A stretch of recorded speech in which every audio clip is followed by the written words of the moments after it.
تماشاوانên var ev demê hewa baş bîtin nûke em li gundê Girêpanîne li Komelgeha Şariya ser bi parêzgeha Duhokê ve em li mala xaleta Eyşê ne ku xaleta Eyşê teşyek di desta da ye ev teşyihanê û xaleta Eyşê bi rêka evê teşyihanê pitirî pêncî sala ye xizmeteka geleka mezin pêşkêşî parêzgeha Laleş kiriye. Me divêtin em pitir li ser evê teşyihanê digel xaleta Eyş bixwîn belê xalet tu ya başî û Xwedê siheta te her xweş gedin.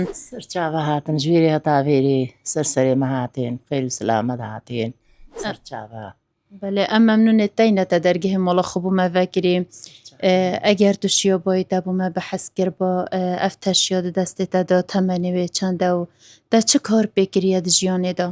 خودێ مەژمێژە گەلە کار پێ کردیا و ما فتیلێ مالاشی خادی مە چێت کرێن مە بخێرت برنە بەر مالاشی خادی بۆ فتیلێ هێلکردنێ و یعنی هەر تشت پێت هاتە چێکردن vê teşiyê têr, tûr, werîs, cilangê nanî, barzûnê bêrîvana, cilangê li ber tawusê her tişt me vê teşiyê çêtkir. Xalet evê destê te da çi ye eger te bû me gotba ev Ev heriye. Heriye me dirêsin yanî me dirist bo werîsa, bo tanga, bo tûra, bo barzûna, bo her tiştî. nûke kar yanî bi vê tê te kirin an jî şînovê tiştekê dî heye û çawa tu vê bi destxwe tînî? Ev heriya pasiya. Heriya pasiya wextê birên û em dişon û hişk dikin û dergê heriyê din dergekî mezin e.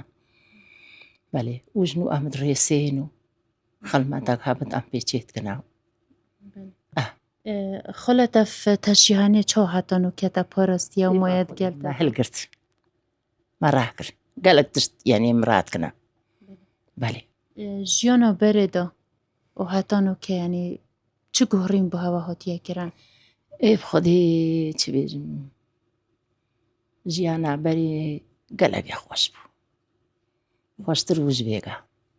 Erê wela. Te çi bîrhatinê xweş û nexweş digel vê teşyê hene?